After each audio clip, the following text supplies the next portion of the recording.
Hi Dr. Wallawander, it's Mary, and this is my psych project. Throughout this video, you're going to be hearing about the development of my life from both my perspective and from my parents. I've asked them to tell stories about me, especially from the times when I was younger and don't have as much memory.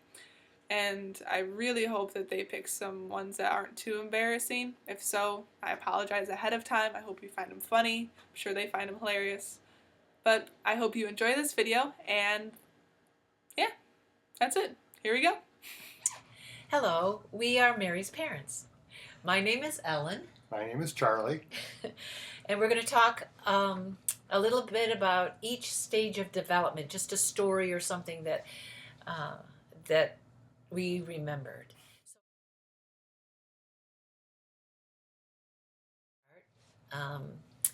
I became pregnant with Mary when I was 44 years old and gave birth to her just a month shy of 45. And I had always wanted to have a big family. I had adopted our first daughter when I was single, and then my husband adopted her. So the fact that we got pregnant at such a late age was just a miracle to both of us. And when I was 7 months, about 7 months pregnant, I began to bleed. And I remember spending the night in the hospital, and they watched me, thinking that I might be losing the baby, and that was scary. It was just such a scary time to be that far along, to have everything else go okay, but they felt that part of the placenta maybe had just torn away, and from that point on, I was on bed rest, which was wonderful because I was a teacher, and I was able to take a couple of months off and just relax and get ready for Mary coming. We worked on the nursery, and that was a sweet time. But I was pretty careful about not lifting things, and I didn't have to lay flat, but they did say bed rest. So. One of the things I remember at that stage was when Ellen was 9 months pregnant, and I was training for a marathon. I had run a number of marathons, and I was excited about running another one. And we were in bed one night, laying on our backs, and I was losing weight, and I looked at Ellen, and she looked like she had swallowed a basketball, and I mentioned something about my weight. That's the wrong thing to say when you're talking to a 9 month pregnant. And while he was thinking that, I looked down and I couldn't see my toes. And I remember thinking, I can't see my toes. And there's this skinny, tall man next to me saying, "Do you think I look fat?" Wrong thing to say. Yeah, wrong thing to say. So I was very large. They thought Mary would be about 6 pounds. That's what they told me, between 6 and 7 pounds. Mary was 9 pounds, 6 ounces. And 22 inches long. So. Another thing about my mom's pregnancy that was out of the ordinary was that both of my parents struggled with infertility. My mom had gotten a surgery when she was around 13 years old because she had appendicitis, and they closed off her fallopian tubes on one side. And then my dad was also supposed to not be able to bear children. And so both of my parents were older when they got married. My mom was 39, my dad was 37, and both really wanted to have kids, so they started to go through different medical procedures to try to have children, and it wasn't working. And 5 years went by, and they realized that they were getting too caught up in all of the medications and procedures, and that they needed to just trust God. And as soon as they stopped trying to put it into their own hands and trusting God with it, my mom became pregnant with me. Going into infancy, I was pretty much as good as you can get. Now, this is what my parents say, not just me, because I don't remember that, but, I'm not going to deny it. They said that I was an easy baby. I got on a regular sleeping schedule. I was able to adjust to new situations very well. I was able to smile and laugh very easily. My dad always laughs because I have this deep laugh when I find something really funny, and he said that it's been the same way ever since I was born. I have always had a very level temperament, even as an infant. I noticed when Mary, after her infancy, or in her early infancy, I guess, at about 1 year of age, that she just by nature had a very cautious personality. Um, she would watch, visually watch things before getting involved in playing with something, or even a toy. She would examine it before she played with it. So I've always thought that that was one of her strong points. Um, but it didn't work that way with toilet training. We, just about the time that Mary was being toilet trained to poop in the potty, we took a trip to Boston to visit my sister-in-law. And she was all excited about Mary being there. And I don't even remember if we brought the potty seat. I remember bringing a camping with Yeah, I don't us, think so. but I don't think we brought the potty seat. Well, she got constipated, and because she got constipated, it was painful. And from that point on, she would not poop in the potty. It took. My mother always said that children become potty trained the summer after their second birthday. And I bet you Mary was close to 4. And I bet you it was about 4 or 5 months after that episode before she. Yeah, before she'd even do it once. Yeah. Yep. Yep. Yeah. What I recall about that age, in addition to loving to run, I love sports and I love anything to do with balls. And Mary, at a very young age, also indicated by her constant desire to play with a ball, any ball.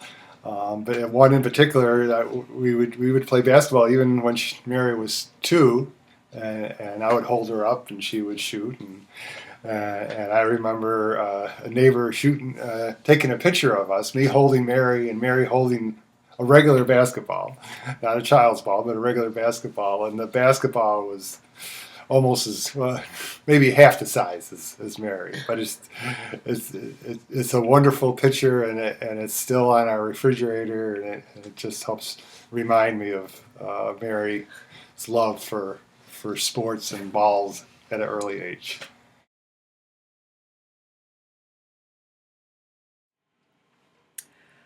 Around the time of infancy, I began to start talking. At first, it was just babbling. It wasn't actual words. It was just me making sounds with my mouth, and then it slowly progressed into holo phrases.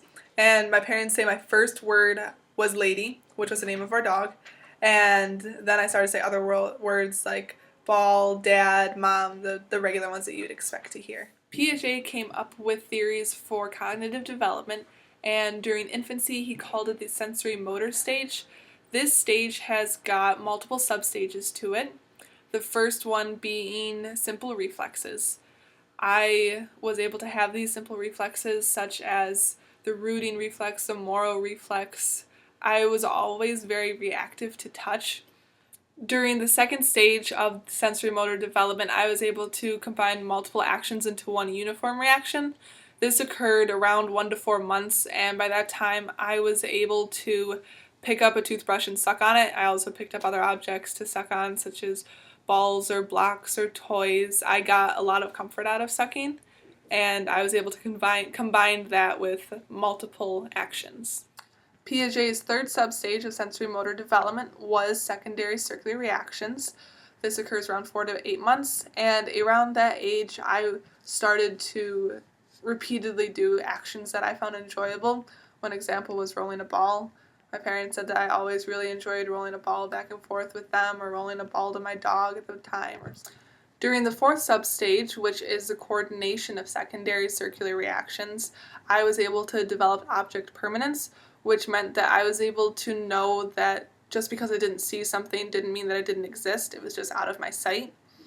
My parents said that around that age I was able to wave goodbye to them, but I wasn't upset that they were leaving because I knew that they would return, and that even though I couldn't see them, they still existed. The fifth substage, which is tertiary circular reactions, involves a child usually around 12 to 18 months repeating actions but doing it with a little variation to see if different results come out of it. Around that time I was scribbling, and I would do all sorts of different types of scribbles to see what sort of shapes I could make and try to mimic drawing pictures, which I still can't do very well. I'm a terrible drawer, but it was definitely worse around then. At least I like to think so. During the sixth and final substage of sensory motor development, I started to have the beginnings of thought. This occurs around 18 months to 2 years, and I was able to have deferred imitation. My parents say that I would connect going to the bathroom with reading a book, and that is because that's what they always did. You go in the bathroom, you read, you do all that at once, and that's just how going to the bathroom is. So when they weren't doing it, I mimicked it, because in my mind that was how going to the bathroom went. Nope. Another thing that happens during substage 6 is mental representation. My dad used to play this game with me where he would give me this look, and then he would go behind a wall, like right behind a doorway, and I'll show you what he would do.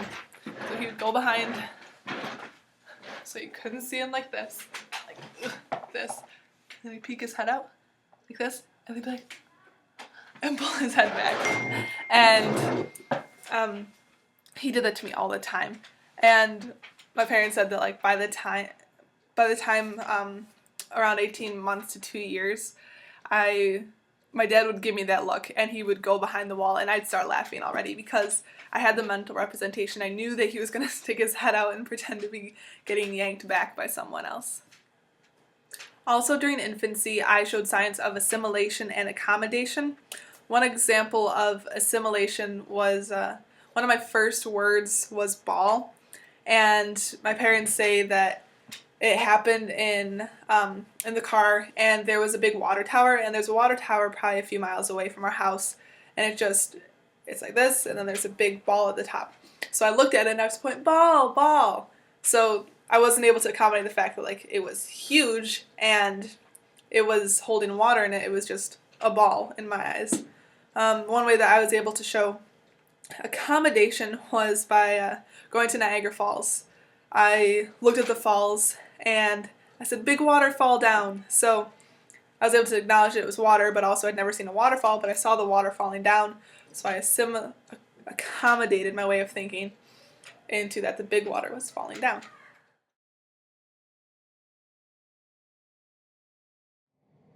My physical development as an infant went quite well. As I mentioned earlier, I was born very large compared to the average, and I continued to be above average throughout my infancy.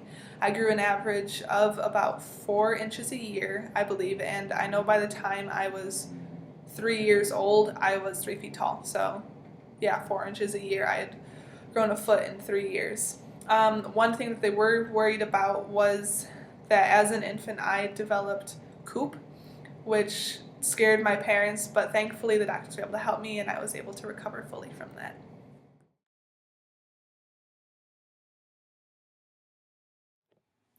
According to Erickson, as a person matures through life, they go through many stages of psychosocial development. The one that occurs during infancy is called trust versus mistrust. I would definitely say that I lean more towards the side of trust during that stage. My parents were always certain that my needs were met, but they did it in a way that was loving, and even if I didn't like it, they did it anyways. They were very natural with me.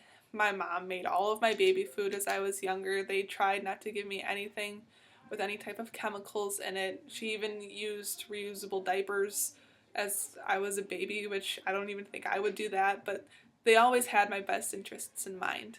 Colbert came out with a sequence of moral reasoning, and during infancy I would say I fell into stage 1. During stage 1, you initially follow the rules because you want to avoid punishment.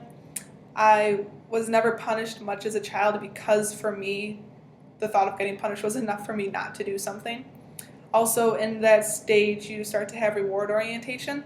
An example of this was that I sucked my thumb excessively, and my parents wanted me to eventually grow out of it, and I didn't seem to be. And so they were able to reward me with every time I wanted to suck my thumb or didn't, or stop sucking my thumb when they told me that I needed to stop sucking it. They gave me a nickel, and eventually I did stop sucking my thumb.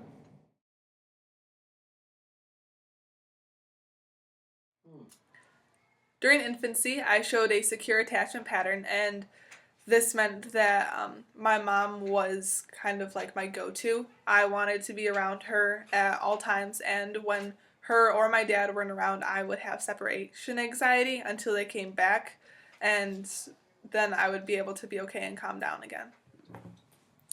Looking at my social development in infancy, it depended a lot on my parents and their friends. There were two couples who my parents were friends with in particular who ended up having daughters within a few months of when I was born. So naturally, I was around their children a lot. And it's interesting because one of them is my best friend to this day, and another one I still keep in contact with. I find this interesting because we didn't really have the choice to hang out, we just had to.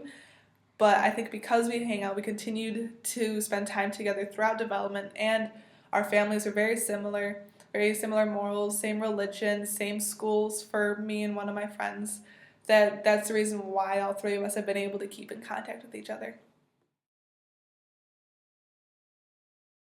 Um, I worked when Mary uh, was in was preschool age.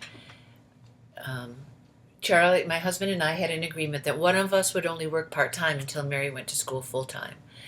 So we made arrangements to have a friend take Mary to preschool, and I would drop her off, I think 2 days a week maybe. And those would be the days when my husband worked. Um, so I am not a real on time person. It's gotten better now that I'm retired, but it wasn't better then.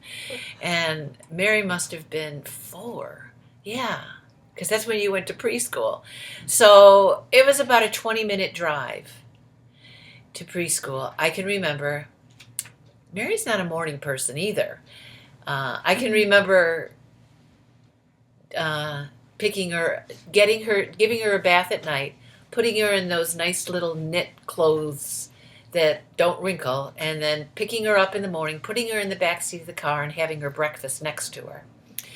And then sometime along the way, she would wake up and eat her breakfast. But one morning we got there, and we were a little bit early. And I said to Mary, "We're early." And she said to me, "Mom, what's early?"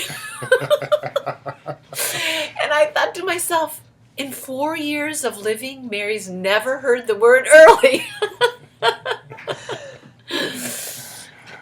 During one of the years that I was working part-time, we had a membership to the local children's museum, the Strong Museum of Play, as well as the zoo. And on the days that I was off, there were times when we visited both places. We both loved them. But one part of the Strong Museum of Play that Mary particularly enjoyed was the grocery store. We live in Rochester, and Rochester's the headquarters for Wegmans grocery store, and they had a mini Play Wegmans grocery store with miniature carts, and Mary just loved pushing that cart and playing a shopper and picking out items in the grocery store, putting them on the conveyor belt, the checkout counter, and it was an interesting time just to see her and learn that particular activity that would come later. I think they had cash registers I think too. they did. So yeah. she became first the shopper and then the cashier. It was fun.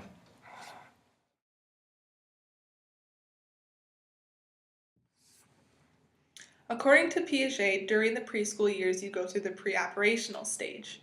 During this stage, you have many changes happening. One of them is that your use of symbolic thinking grows, and around those years, I started to become scared of the dark. I started to have the thoughts of what could be in the dark that could hurt me, things such as that. I also started to develop egocentric thought during my preschool years. One thing that my parents noticed about me was that I got jealous very easily, which is interesting because that's actually the meaning for Mary is jealousy. But I've always been very competitive, and I think this is when my competitiveness started to show. And when people did better than me, I got jealous of them. I also started to develop intuitive thought. I got into that phase where I just ask why all the time, no matter how annoying it is, because I was a very curious child. I wanted to understand things. I also developed fast mapping around this time, which is being able to take a new situation or a new subject learned and apply it and understand it very quickly. This happened in preschool with like learning the alphabet or memorizing Bible verses, which I did with my mom.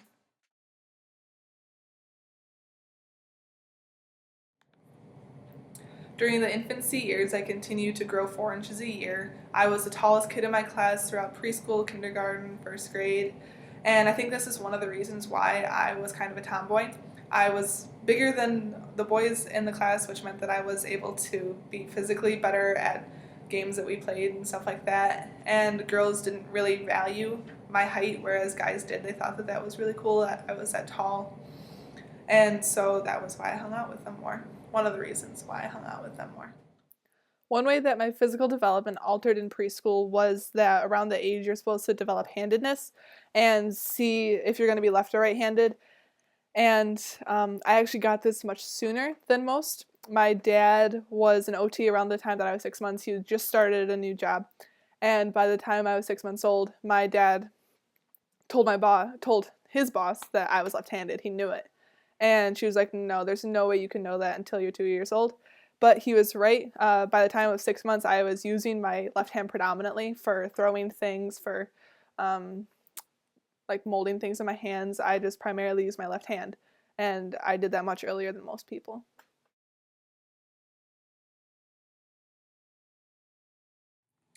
Looking at Erickson's personality development during the preschool years, I started to go through the autonomy versus shame and doubt stage. And in this stage, you're sort of torn between wanting to learn to do things on your own, but still not wanting to get them wrong. And this was also around the age that I was starting to learn how to tie my shoes. My mom said that it got to a point where I still wasn't able to tie my shoes. I was able to put them on, but whenever my mom tried to help, I'd yell, no, me. Like, I want to do it on my own. Another thing that I started to do around that stage was simple tasks around the house. Maybe I would like dust some things off, clean some things up occasionally. We had dogs, so I'd pick up the dog toys, just little things that I could do myself to help.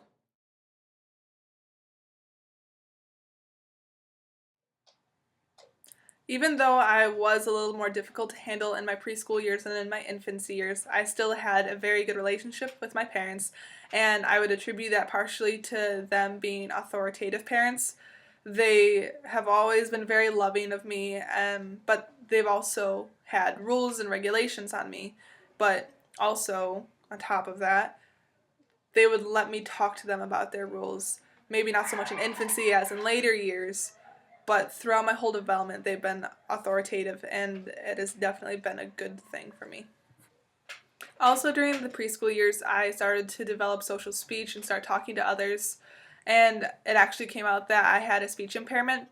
And one time after I'd gone to the dentist came out to talk to my mom about how my teeth were and everything, and she also pulled my mom aside and told her that she should take me to see a speech therapist because I wouldn't want to have that as I grew up and got older. And my mom looked at her and she was like, I am a speech therapist. And my mom says that that's one of the most awkward conversations that she ever had. But by the time I got home from the dentist, I didn't have a lisp anymore. As I mentioned earlier, socially I've always had more guy friends than I've had girlfriends. This started to really show itself during the preschool years. One of the reasons I believe is because in my after school daycare, I stayed at a woman's house who was literally a few houses down the street from my parents, and they were good friends. But she had more guys staying at the house than she did have girls, so I hung around with them more. I played Nintendo with them, I jumped on the trampoline with them, I would play football with them. This is where you could see me becoming more of a tomboy and enjoying spending time with guys more than with girls. Also, because I hung out with more boys than girls, I started to have instrumental aggression instead of relational aggression. You usually see instrumental aggression more in boys. It's pretty much just being aggressive, and like when you're upset, you show it in physical ways. Whereas girls, when they get upset, it's whispering to each other. It's like it's relational. It's relationship based. Looking at Damon's stages of development, it was probably around kindergarten to first grade that I fell into the first stage, and that's basing friendships on others' behavior. And I remember I was friends with this girl named Aubriana, and she was a very nice, sweet girl, and her parents were also pretty well off. She had a ton of toys. She had a movie theater in her basement, which to me was absolutely amazing. She had this ship treehouse, but it was like an actual half of a ship in her backyard to play in. And I remember I just absolutely loved going over to her house because there was so much stuff to do there. By the time I entered middle childhood, I had finally settled down into school. Before then, for pre-K and kindergarten and first, I had transferred each year because it seemed like I went there for a year and then the school closed. I'm assuming that those are totally unrelated topics. But I finally ended up going to North Star Christian Academy. I've gone to private school my whole life, and I've gone to North Star from second grade until the year I graduated.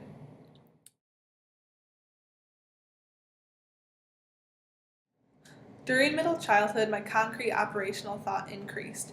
This showed a lot through my academics. I was able to excel at school, and I was able to apply myself to situations and understand them from different perspectives. One example that I distinctly remember is that when I was around the age, I think, of 10 or 11, my parents got in an argument about something and my dad left. And that was the first time my dad had ever left angry, and I was really upset, and I was crying about it, and he came back probably about 10 minutes later. And side note, my dad makes ice cream, and he came back and he had gotten big peppermint sticks to help him make peppermint ice cream with. And at first I was really upset that he had just stormed out like that, but I was able to decenter myself and put myself in his shoes and kind of understand that, okay, my mom was upset at him for this, he was upset at her for this. His way of coping with it was by getting out of the house, calming himself down, and also going and getting peppermint sticks for his ice cream. During this stage, you are also supposed to develop reversibility, and this is one of the ways that I deviated from development.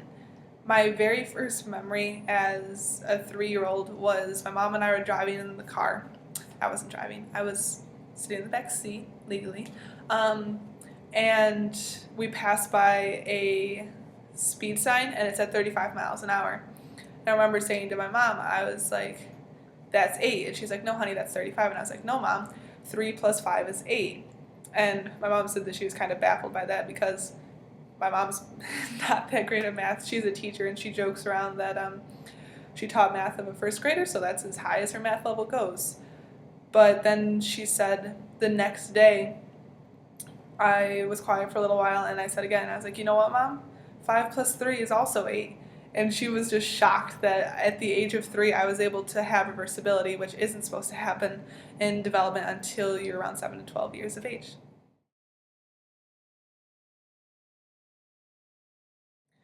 My physical development during middle childhood continued on just as it had in the previous years. I continued to grow 4 inches a year, but then 6 months before going into 5th grade, so like the very end of 4th grade during the summer, I grew 6 inches, and the doctors weren't expecting that to happen. They thought that my growth spurt was just growing 4 inches a year.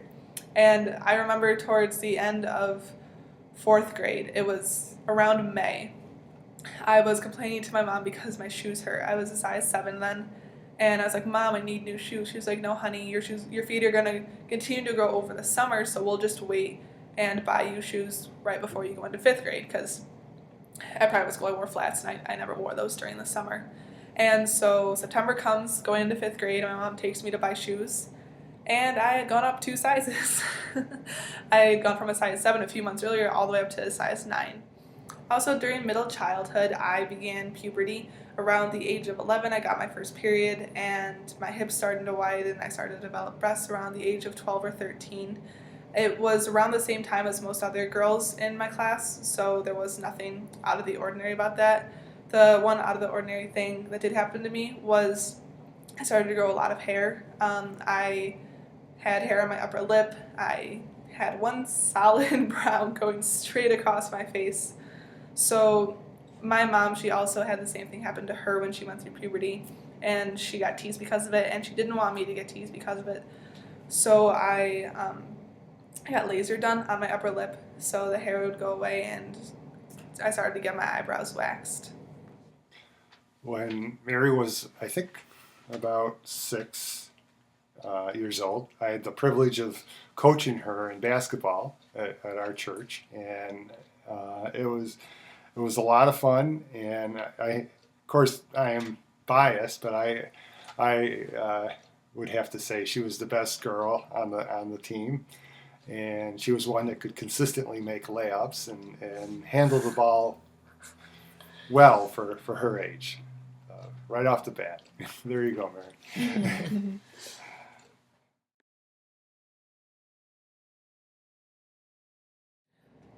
According to Erickson, during middle childhood, you go through the industry versus inferiority stage. In this stage, you start to feel pressures from society and those around you to accomplish certain things. One example would be school. I had certain academic requirements that I had to meet. For me, I always liked the math and sciences better. They came to me more naturally. And I remember in 3rd grade, we had to learn cursive. And I did not like it at all.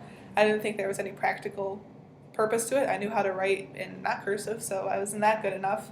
And also, I'm a lefty, so my handwriting's bad in the first place, much less my cursive handwriting. But because it was an academic requirement, I had to learn it unless I wanted to feel the inferiority part of the industry versus inferiority stage. During middle childhood, I fell into the 2nd stage of Kohlberg's sequence of moral reasoning. This is conventional morality, and this is the good boy mentality.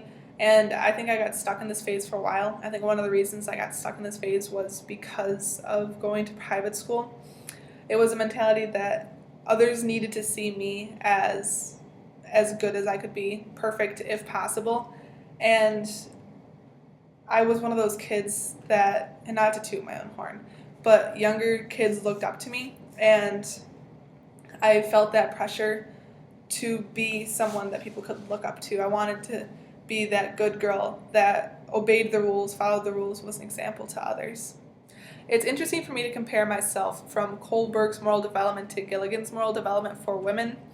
Looking at Gilligan's moral development, I would definitely say that I fell into the 2nd stage, and that is goodness and self-sacrifice. During this stage, you sacrifice your needs in the hopes of being a good friend and letting them do what they want. And so I remember for one of my birthday parties, it was, I think, 11th or 12th birthday party, I did not want any of my friends to lose at Pin the Tail or the Donkey. So we agreed to play with the blindfolds off. And I also didn't want my friends to lose at musical chairs. So we played musical chairs with the same amount of chairs as there were people. And this seemed a little bit ridiculous to my mom, but in my mind it made sense because that way all of my friends were happy.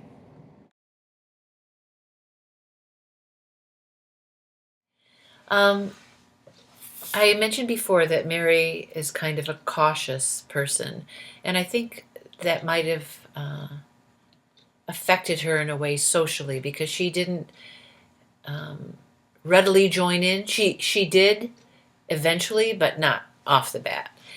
And she went to a small school in kindergarten and 1st grade, and then she and a friend transferred at the same time. That school closed. It was a Christian school. That school closed, and she and this friend, Abby, transferred to a much larger Christian school. So there was between 20 and 30 kids in her 1st grade class. She would have been in 1st grade. And I remember thinking that's great that she and Abby were going together. But Abby made friends very quickly with other students, and Mary didn't. And there was one time in particular when we had Abby over that Abby told Mary that she could only be friends with Mary when they weren't in school because Mary wasn't cool enough to be friends in school. And that just broke my heart. I remember Mary telling me, and it was like she thought, well, that's just the way it is. That's okay. I still have a friend. Abby's my friend. And I remember thinking, I'm going to punch that little girl's lights out. Mary's always been so quick to forgive and just love people. And, it continues to this day. And that also is a wonderful attribute. Going in towards the end of middle childhood, I entered into the third stage of Damon's stages of friendship. In this, my friendship started to form more because of psychological closeness. There are two distinct people that I remember that I became friends with because of these reasons. The first one is a girl named Kaylani. She was in my class, and we never really talked until probably about 6th or 7th grade. And we were able to connect because we played basketball together. And I realized that her and we agreed with each other on a lot of different topics. And we were able to study together and hang out together and just casually talk, and I was able to really enjoy it. The other person was a girl named Sarah, and her and I were able to connect psychologically because we are both pretty well involved in our religion. We were both Christians, and I was able to grow spiritually because of her. She was able to grow spiritually because of me. I could talk to her about things or problems with my faith that I didn't feel comfortable talking to anyone else about. We had this mutual trust for each other, and they are still my friends now, and I value them a lot. During adolescence, I definitely went through some awkward years. They probably range from about 11 to 15, and I don't really think they've completely ended now. I'm still an awkward person. But I also went through a lot of changes around this time. I was going through emotional changes with like hormones, and physical changes also with hormones, and still growing, not as much, but still growing. Another big change was at my private school, the switch from 6th grade to 7th grade. 7th grade, you go into the high school wing. So that was another big change for me. And also in 7th grade, I started to play sports pretty competitively. I was on modified my 7th grade year, and from 8th grade year on, I was on the varsity team for basketball and softball. I played JV my 7th grade year, and varsity my 8th and 9th grade year. For soccer, I just played modified my 7th grade year, and I realized soccer was not for me. I also played travel basketball, so sports and academics definitely became a very big focus for me around my adolescence.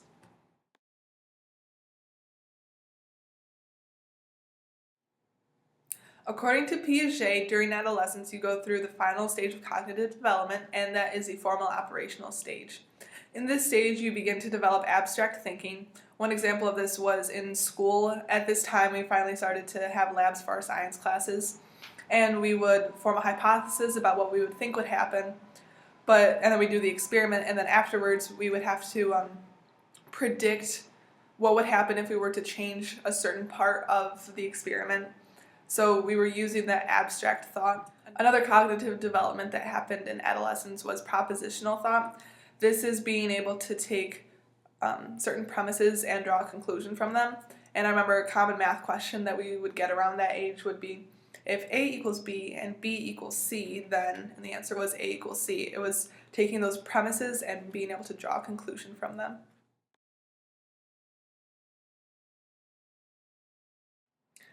As I said earlier, during adolescence, I definitely went through an awkward phase. After I got my growth spurt, I continued to grow probably around 2 inches a year until the age of 16.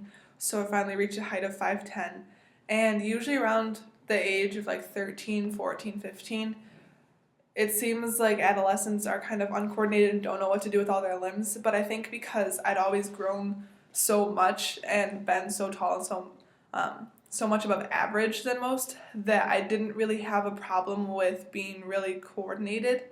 Like I knew how to handle my body. I'd always been used to having a bigger body, and I think that that's one of the reasons why I was able to excel at sports, was because while other kids were struggling just to control their bodies, I was able to keep it under pretty good control. All that being said, I'm also a very clumsy person. I think I'll blame that on my height. But I remember once in 7th grade, we had chapel at my school every other Friday, and for some reason I ended up wearing heels that day. Bad choice on my part.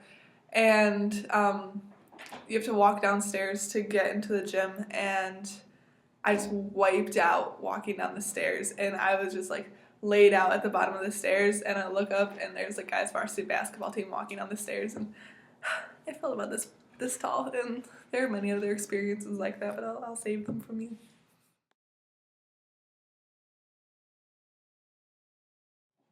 According to Erickson, during adolescence, you go through the identity versus confusion stage, and I think that I kind of skipped this stage altogether. I had never really doubted who I was, and I always knew that like I am who I am, and other people don't really determine that for me. Another reason I think that my development altered or was different than Erickson said was because during adolescence, my mom got diagnosed with cancer. I was 15 years old, and like I'll remember this day forever. My parents woke me up on Saturday morning. My dad had made me a really nice breakfast, and they sat me down and they told me she had multiple myeloma, which is a terminal cancer. The average person with it has around 10 years to live. So my mom was going to start going through chemo, and a few months after she was diagnosed, she went through a stem cell transplant. Also, after they figured out what it was, she had to get a few surgeries done. They realized that she had cancer because her bones are very brittle, and we thought it was osteoporosis at first, but we went on a trip out west, and we were in Texas one night, and I remember getting out of the shower, and my mom's in the shower next to me, and she just called me for help because she couldn't move, and we didn't know what it was until we came back home to get her tested and everything, but she had broken her back in 3 places because that's what multiple myeloma does. It's a blood cancer, but blood is made in the bone marrow, so one of the effects of it is breaking your bones, or bone weakness. Also, a few months after that, she would get frequent bone scans, and they realized that she had 2/3 of the base of her femur were just gone, and so at any day she could just snap her leg and collapse. So they wanted, she had to get surgery to get a rod put in her leg, and that happened around Thanksgiving, and she was diagnosed at the end of October. And so because of all that, my mom, she changed. She wasn't really able to not be a mom, but she had to heal from her surgeries. The chemo made her very weak. The stem cell transplant, it saved her life, but because of that, she was in the hospital for 2 weeks, at home for 6 months, because what the transplant does is they give you a lethal dose of chemo, and before the transplant they'll harvest your stem cells. So after they give you the lethal dose of chemo, they put your stem cells back into your body, and because the chemo, it just completely wipes out everything. So she had no immune system. During those 2 weeks in the hospital, she lost about 30 pounds, and so during the time of her being diagnosed, going through chemo, getting the surgeries, getting the stem cell transplant, I knew what my role was. My role became caring for my dad, doing what I could for my mom, and helping out my sister. I haven't talked about my sister much, but I have a disabled sister who is 11 years older than me. She has Fragile X syndrome, and so for her, with the diagnosis, she really didn't understand it. And obviously, it upset her. She knew that it wasn't a good thing, but I don't think she realized just how not good it was. And I remember my biggest role, the most important thing to me during those months, probably about a year, with my mom just going through all that and then going through the healing process, was to make her smile. I'm the corniest person you could ever meet. My roommates kind of test for this. And my mom loves corny jokes. So that was my goal every day. If I couldn't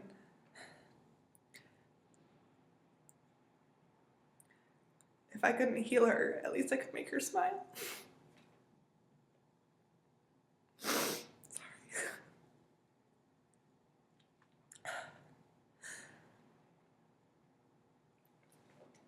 But I grew a lot in that year, and my development changed because of it. So I don't want to leave you off there with the story, because there's more to it, and even though it might not pertain to my development in adolescence, I think it probably does. I mean, it's part of my life.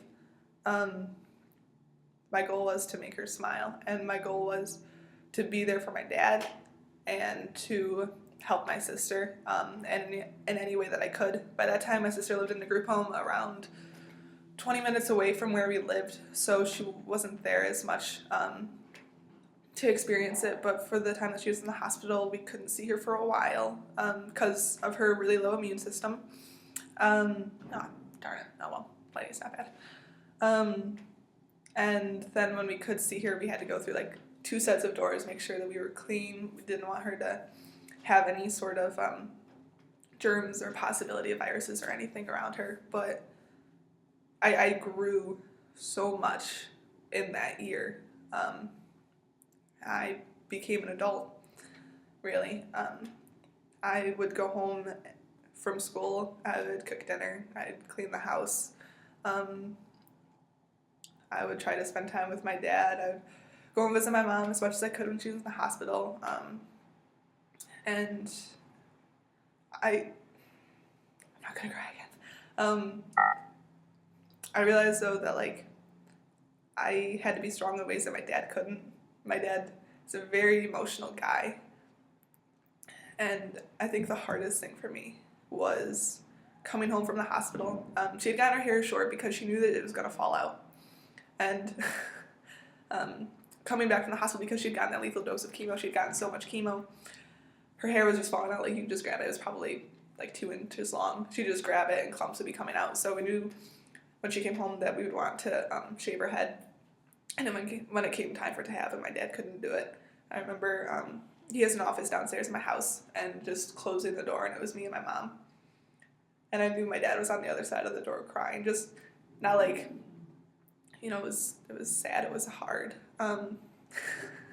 But throughout it, I was able to make my mom feel better about it, made a few jokes. At least she looked better than Smeagol from Lord of the Rings, stuff like that. And she had a wig, and she actually, I think, liked her wig better than she likes her hair now. But because of that, not only did my personality developed in 2 ways. It developed in the way of caring and maturing, but my spiritual development also grew a lot in that year. You know, the hardest thing for me was that I couldn't do anything to help her. And during that year, I got real close with God. He showed me that I might not be able to help her. I'm not gonna cry again.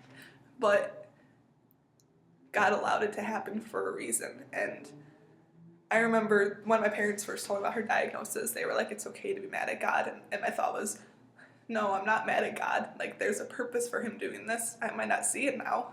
It might suck, but there's a purpose for him doing it. And throughout that year, and the years after that, I've gotten to see how much God was able to use my mom in a way that he wouldn't have been able to use her if she hadn't been diagnosed. She started, I don't remember the name of the website, but she started writing blogs on this website about what God was showing her. And through that, quite a few of her friends got saved. Me and my mom are also in a book called When God Sees Your Tears. We're just in a chapter in it, but it talks about, you know, dealing with sorrow and pain. And God just spoke to me during those years about my faith in him, because that was what I had, you know. It's either get bitter at God for doing this or accept that it happened and try to learn something from it. And you have to take the good that you can out of something like that, you know. And my mom also grew a lot in that year. You know, she was forced to rely on God a lot. God showed her that, you know, a lot of people said that with cancer your life gets shortened. And she realized your life doesn't get shortened. God knows the day that you're going to die. And he just blessed my mom and my family with knowing that it's going to happen at probably around a certain time. You know, it's better, we consider that a blessing in of itself. We've had, I was 15, I'm 19 now, we've had 4 years to sort of accept the fact that it's going to happen and to adjust to it. My family, we're strange, so of course now, you know, whenever we have something in a plastic container, heat up something in the microwave, we'll always say, don't get too close to the microwave, or don't put it in a plastic container, you might get cancer, which might sound kind of sick, but it's because my mom always was very careful about that. And there's a little bit of irony that this really does sound bad saying it, that she did all that and she still ended up with cancer. but it's like my family, we've been able to take the good out of it. I should probably update you on my mom. Since then, she's had a very good recovery. The stem cell transplant lasts an average of 2.5 years because there's no cure for it. All you can do is get the stem cell transplant, be good for a few years, and then it'll eventually come back. And the average is 2.5 years, and it's been 4 years this coming April since she had the transplant, and she is still cancer-free, praise the Lord. And things have been good, you know? Like, I know that it's gonna come back, but I'm ready for it. I know what I might have to do, and I know that God is in control, and God loves my family. He loves my mom, and he's doing this for a reason, you know. I had my faith, my family, my faith, and my friends during that whole period, and I don't know what I would have done if I didn't have my faith. When we learned that I had cancer, someone suggested that we tell our children separately, and Me. I thought okay, it was a very wise person. So we wanted to tell Mary in the morning. Yep. Why did I had taken her to the circus the previous night. Right, and we wanted her to enjoy the circus. She had never been to the circus before, and neither had my husband, so that's why he took her. So we are a strong Christian family, and our faith means a great deal to us. And my fear was that Mary would lose her faith, that she would blame God for what I was going through. And so when we told her, she just cried a bucket of tears. But she didn't lose her faith. If anything, the situation made her faith stronger. Absolutely. I was a Christian author met me shortly after that, and she was writing a book, When God Sees Your Tears, and she heard my story, so she interviewed me, and I'm in chapter 9 if you want to get that book. Mary's in chapter 10, because I said that my greatest concern was my children, and so they wanted to interview Mary. The author, Cindy McMenamin, interviewed. No, I know what she did. She asked me if Mary would answer some questions, and she sent them to me by email. So Mary answered the questions, and in there, I remember her addressing that exact question about being angry with God, and she said, I can pretty much say it word by word because I've read it so many times. Why would I be angry with God? This is when I need God the most in my life. And she went on to say that she didn't understand it, but that she wasn't angry with God. So, also during adolescence, I entered into the third stage of Kohlberg's moral reasoning. This is post-conventional morality, and this also had to do a lot with my faith. It sort of talks about how there's right and there's a wrong, and the laws of society change based on what is viewed as right and wrong, but it comes down to morals. And my faith, the Bible says, obey the law. The only time you don't obey the law is when it goes against the Bible. So my morals are biblical. And I know that I must obey the law, but first and foremost, I must obey God. And that's been my outlook ever since adolescence.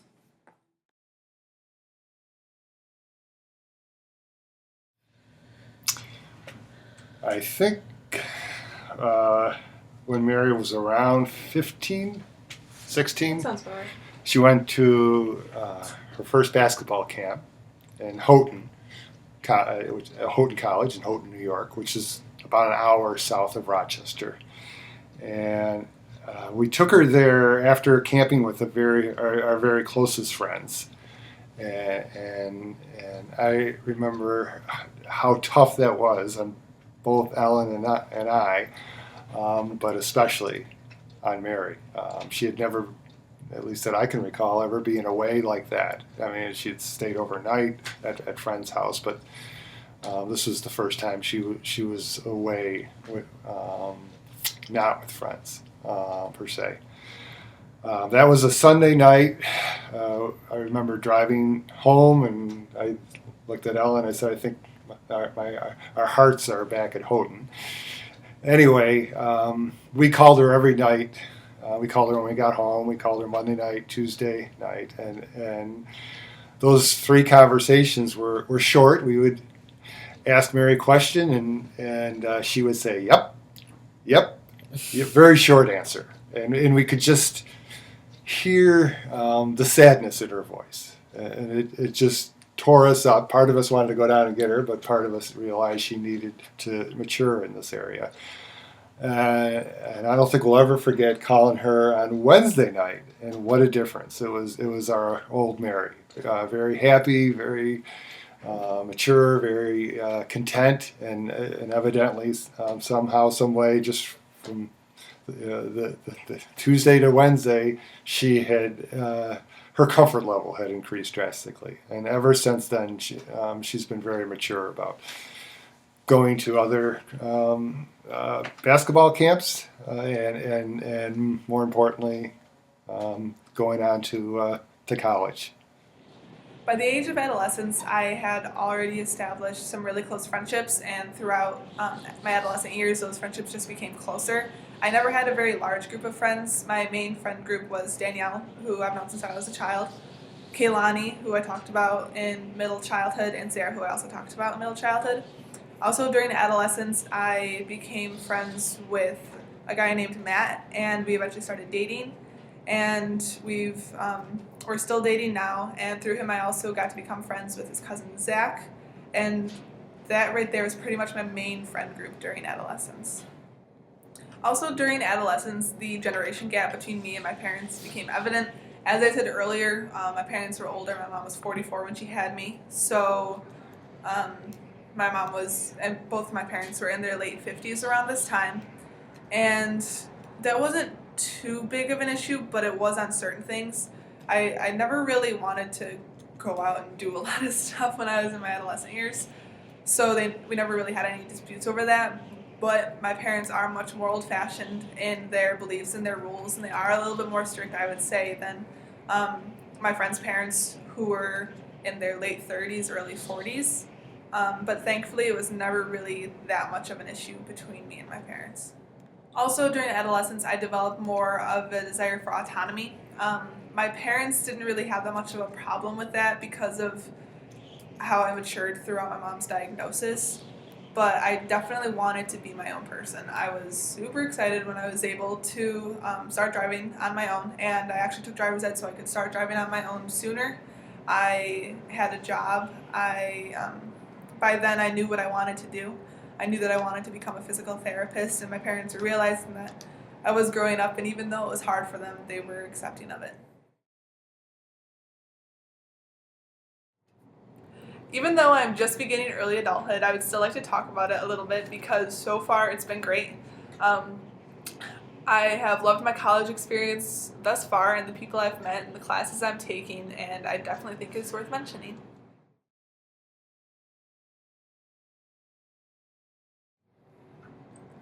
My cognitive development during early adulthood has definitely been challenging. Throughout high school and previous school years, I didn't really have to focus that much on my studies. It was something that I was able to learn enough in class that I didn't really have to spend much time out of class working on it, but that has definitely changed since college. It is harder, but I would say it's more enjoyable because here you're actually doing projects and homework that involves a major that you want, so you actually have a little bit of motivation to do it. Also, with your cognitive development, I've learned how important it is to manage your time wisely because there's so much stress in college, and if you don't take those breaks in between studying, you're gonna go nuts. It's also just learning to cope with the new situation that you're in, and the new environment and the new way of the classes being taught, the different ways that teachers teach.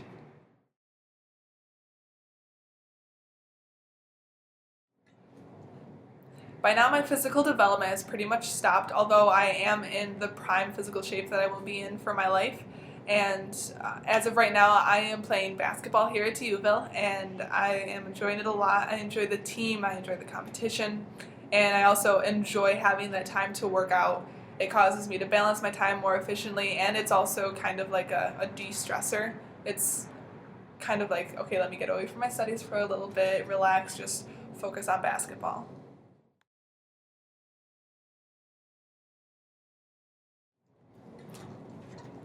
As I said earlier, with my personality development, I never really had much questioning of who I was.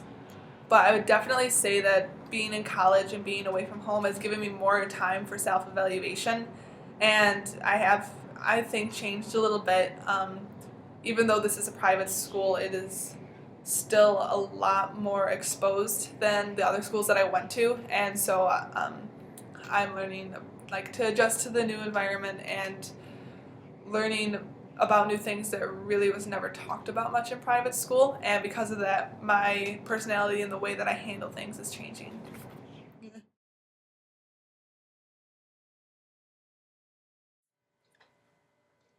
Just as most college students go through a first-year adjustment reaction, I did as well. It was kind of nice for me, though, because I only lived an hour away from home, so I was still able to come and visit almost every weekend in the beginning. And it was a little bit of a difficult adjustment, but because of the school being small, me knowing my roommate beforehand, and because of orientation, I think it made the adjustment a little easier because I already knew people here. Throughout my first year here at Duville, my social development definitely increased a lot. I had always had a limited number of friends in earlier periods of my life, and it was always a close group, but it was very small, and definitely coming to Duville made it much larger. And I know that I've definitely made some friends for life while I'm here. So, young adulthood. The process of looking for colleges. We are very good friends that we camped with that my husband mentioned. The woman is a high school counselor at a fairly large suburb where we live. And so she gave us some good advice. And part of that advice is, don't pick Mary's college for her. Don't even tell her which college you like best. Allow her to pick her own school, because she's the one that's going to have to succeed. And it's just better that way. And of course, she was right. So Mary had two schools that she was interested in, and she obviously has chosen the right school. And what's interesting is Duville is a small school, very much like her high school, in that everybody knows everybody. It's a tight little community, and I think that's nurturing, and I think that's what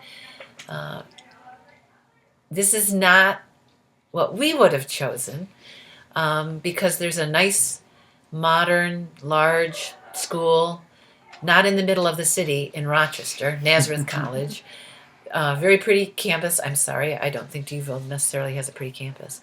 But you know what? This is where Mary needed to be, where she needed to go. And she was mature enough to make the right decision. Well, and I don't know if you remember, Dad, but when we first came and visited Duville, I do remember that. I did not like it. I could see the look on your face, and yeah, she wasn't going to give it a second thought at all. And after we left here, we went to UB, and you definitely liked UB. Yeah. We drove through Damon. You did not like Damon, but I never would have thought you would have gravitated back to Duville. Yeah. And like Mom said, I think we would have, if we were to be honest and tell you where we wanted you, it would have been Nazareth and Rochester. And our plan was to let her live on campus for a year, and then so she could have that experience. And then, and do you remember after we visited Nazareth, we went to Powers Farm Market? The Aladdin's, and I made a list. Restaurant. Yes, we made a list of pros and cons. I didn't give any of my opinions, but No, it was pros for each school. That's Yeah. what it was. No cons, just pros for each school. And the pros for Nazareth were the whole side of the paper. The pros for Dewville were like 5 or 6. But then it wasn't till a week later where she said, Mom, I can picture myself at Dewville. That's where I want to go. So, We readily admit she made the right decision. yeah. Just to pick up where I left off with the story about Mary going to the basketball camp, it's been a thrill to watch her mature last year and continue that maturity this year, just in so many ways. Academically, athletically, probably primarily socially. She has more, I would say, friends here than in high school, and better friends, deeper relationships. Do you remember what Ms. Roberts told you? Yeah, when Mary was in Yeah. 4th grade, I remember mentioning to her 4th grade teacher that I was sad that Mary didn't have a best friend. I always had a best friend growing I mean, I up. had Danielle, but Yes, yeah, but not at school. Not at school, not a best friend at school. And her teacher, who happens to be Miss Roberts, No relation. no relation, said that she really didn't have a good, she didn't have a best friend until she went to college. And I remember thinking, yay, Mary will have a best friend maybe when she gets, I had hoped that it would be before then. It was probably her junior year where she began to blossom socially. And I think basketball was a big part of that because she was the star on the team. And, but even with guys, I mean, she had a lot of friends. She's always had more friends that were guys than were girls. I don't think that's the tomboy in her. I think that's because girls can be catty and mean, and that's not Mary, nor did she want to be a part of that. And boys like Mary just didn't notice that, I don't think. Or that Didn't wasn't care. a part, didn't care, that wasn't a part of their life. We've often said that Mary's a wonderful blend. She's a girly girl in that she likes to get dressed up and wear high heels, and we love to shop together. She's the son I never had. I wouldn't have it any other way. She played, my husband's an avid golfer too. And So she participated in the First Tee program, which is an excellent golf program for children. She participated in that in 3 years and advanced every year. And it's getting to the point where I don't necessarily need to give her strokes for her to beat me. So that's humbling because she can already beat me in basketball. So, but I'm You still have thrilled height to on me. to have Mary and participate in sports together. Just in closing, I'd like to say that, as I said, we have 2 children and we love both of them dearly. People would talk about the next stage of development, or sometimes people would warn us about things that were coming. But there was never a stage when we didn't love and enjoy. Terrible twos were terrific twos, Absolutely. not terrible twos. The teenage years, and maybe it was from my cancer, I don't know, but there was never any problem with Mary. No rebellion. She and now it's sweet. She's not perfect. Well, She's normal, but and I was going to say Yeah. I have a friend. My daughter's become my friend. I know she doesn't ask for advice often. I try not to give it unless she asks. She has plans to hike the West Highland Way. Highland Way, which happens to be in Scotland. And she asked my husband first, who thought it was a great idea, and then As he long talked as to it's me and safe. it's like, As long are as you it's kidding me? safe. It's a foreign country. Throughout my past 19 years of life, I've learned which questions to ask which parent first. But we happen to have a friend in Scotland, and I'm excited for her now that she's going. She's adventurous, and I know she's cautious. I know she'll be careful. She's going with friends. I can trust her to be safe, and I'm excited for her. Yeah, so it's a good time in her life to do something like that. Yeah, Life gets so busy when work starts. There's not a stage that we didn't enjoy, Absolutely. and not a stage that her growth didn't affect us in some positive way. So, Dr. Wallawander, I hope you liked my project and enjoy getting to learn about me through development.